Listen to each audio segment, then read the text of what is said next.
Donald Trump did his first interview on Fox News in quite a while with Sean Hannity, and it was a disaster, to the point where at one moment Sean Hannity, you can tell, is trying to save Trump, trying to help him and kind of give him a lifeline.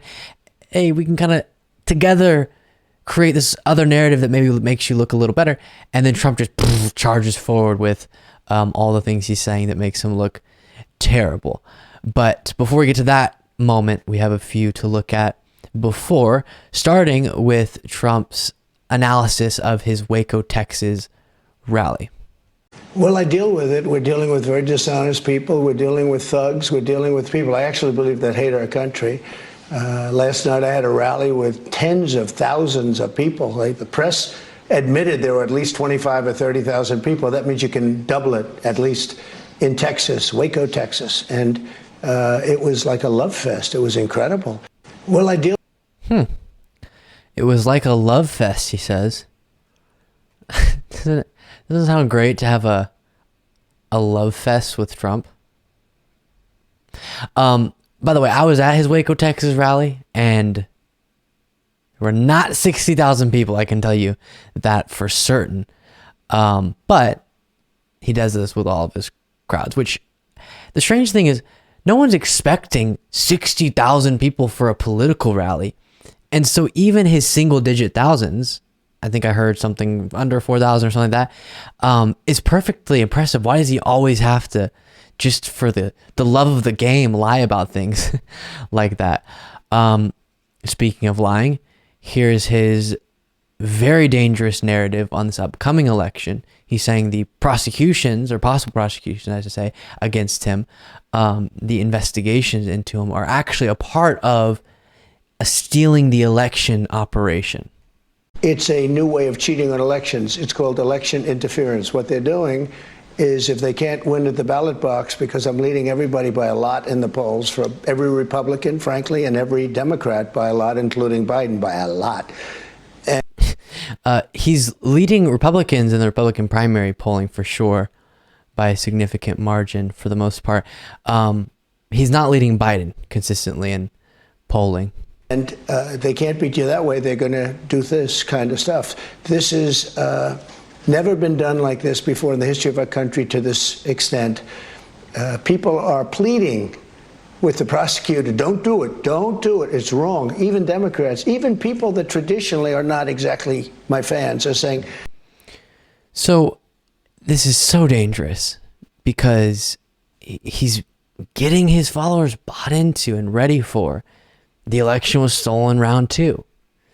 And if he, hopefully when he loses in 2024, all of his followers will be buying into the idea that, whether it's because of more claims he makes about the dead voters and all this widespread fraud that doesn't exist, or because they feel some prosecution got in the way of his election chances and this was a part of the big coordinated effort to take him down, it's going to be dangerous for sure. And we've seen what these types of lies lead to. Next moment, he gets asked about the violence promoting posts he's been posting on Truth Social, the death and destruction truth, saying pretty explicitly that his indictment could lead to death and destruction. And then also a post he sent out was a link to an article, and the photo that was portrayed on this post within this article that popped up right when the post comes up was him with a bat right next to Alvin Bragg, and it kind of seemed like he was going to take down Alvin Bragg with that bat, and here was him answering for it. That came out in your favor.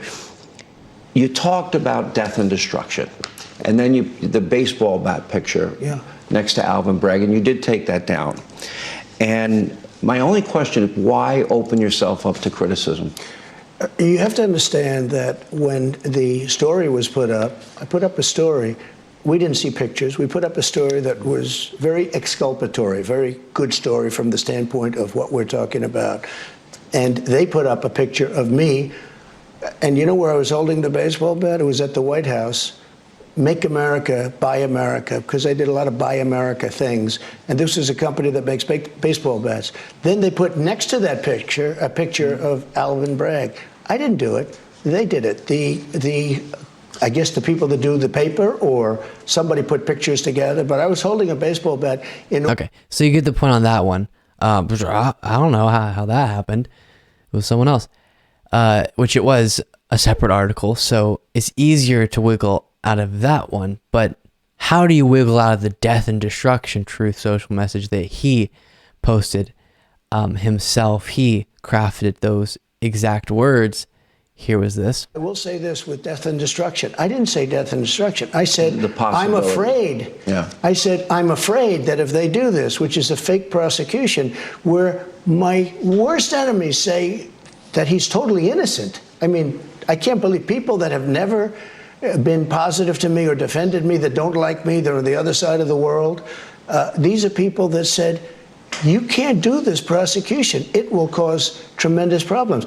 I didn't say do something bad. I say I am afraid that people will do something because people are very angry about it. I will say. So the followers that keep up with and follow your every word, they would be doing the death and destruction, and you would be so against that, but you're just predicting it could happen. But it's your followers, so you could just insist they don't do that. To say this is similar, not perfectly analogous, but similar to if I said, you better not do that, I'm afraid I'll end up punching you in the face. I'm not saying that I'm going to punch, that I want to punch you in the face. I don't want to punch you in the face, but I'm afraid I might end up punching you in the face if you do that thing. Because here, he would be provoking his followers into doing the death and destruction. He would be provoking them through statements like that, setting them up to believe death and destruction is the natural outcome of a possible indictment of him, so they might as well get to it. So dangerous. Next moment, this is when we get into the DeSantis part of it. Sean Hannity asks this question. The question I'm asked the most about you of late is Ron DeSantis. This is the question. What happened? I thought they were friends. What happened? Not friends. I didn't know him well, but he was on impeachment. The question. I love that. He's not my friend anymore. We were never friends anyways. And then Trump says if it wasn't for him, DeSantis could be working at a pizza parlor. I got him the nomination. By the way, could have never gotten the nomination. He would be working in either a pizza parlor place or a law office right now, okay? And he wouldn't be very happy. So it's about loyalty. Man. If Sean Hannity wasn't so dishonest and what he was doing wasn't so dangerous, his ability to keep a straight face and pretend Trump is a serious person is honestly impressive if it wasn't for those other things I just said. So it's about loyalty. Very interesting issues being discussed here. And then we get to Trump bragging about his January 6th song thing, where the January 6th rioters, those who are currently incarcerated, sing the national anthem, and that got recorded and made into a song, and then Trump sang the Pledge of Allegiance over it, and apparently that's doing very well. You just take a look at Waco, Texas from just last night. You just take a look. It was unbelievable. And by the way, that's on like 3 days. Are you really beating Taylor Swift, by the way? Yeah, I did. The J6 is beating Taylor Swift. It's Donald Trump and the J6 prisoners. The Pledge of Allegiance. On iTunes and on Amazon wow. and on Billboard, which is the big deal. #1, Donald Trump. So now I feel like Elvis, because now we've done The Apprentice. That was a great success. We did. Now I've done a recording or whatever you call it. But no, it was #1. And you know what that is? That's a tribute to the fact that people feel the J6 people have been very unfairly treated. I can imagine it's getting a lot of listens. No clue if what he was citing there. I don't care if it was true or not. But I could even imagine it getting a whole lot of listens because everyone's going to be fascinated. What? The January 6th defendants and Trump did a song? I listened to it. I don't know if it represents the opposition to the fact that they're being legally held accountable that Trump thinks that it does. And then this is where Hannity tries to come in and save Trump with the documents case and the discussion that they're having about the documents case, federal investigation into Trump's mishandling and obstruction when it came to the classified documents situation. And Trump just doesn't get the cue and charges forward with his narrative. Stuff, classified information when he was a senator.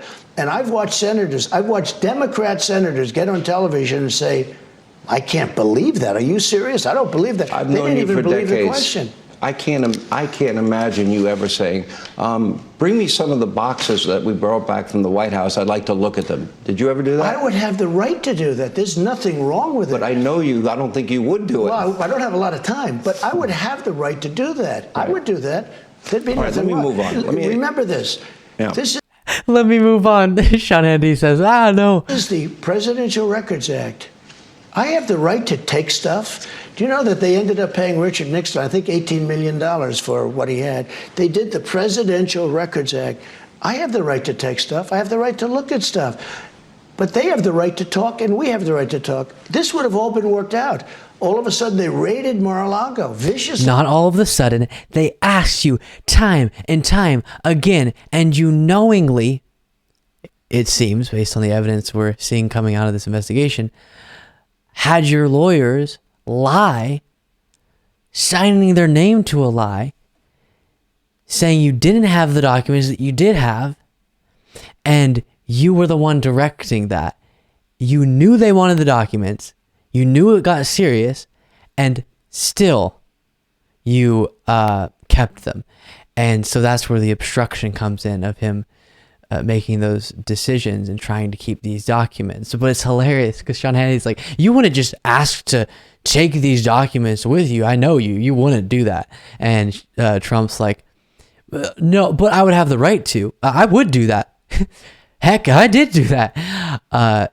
Very unfortunate. And then last moment here, you'll never guess who all of this is really about. Hillary Clinton. I'm going to close this out, though, with this. And this is the last part about investigations. Sure. And that is Merrick Garland appointed a special counsel to look into two issues. One of the issues is about the document issue, right, which has become a problem for Joe Biden. Mike Pence volunteered documents that he had. Bigger problem for him than for me. He's got places. Well, the biggest problem is probably for Hillary, if we're going to be Well, if you want to frank. go into that and the emails and everything else. But just, if I could. What? Did I accidentally get a clip from years ago? No, 2023. And the real issue at hand is Hillary Clinton's emails. It should not be forgotten. As we cover these interviews and Trump's presidential candidate and Fox News acts like he's this serious candidate in some way, this is the coup guy. We remember that, right? This is the guy who attempted to install himself president for another term despite losing the election. Prevent the peaceful transition of power. Prevent Biden from becoming president based on a bunch of lies.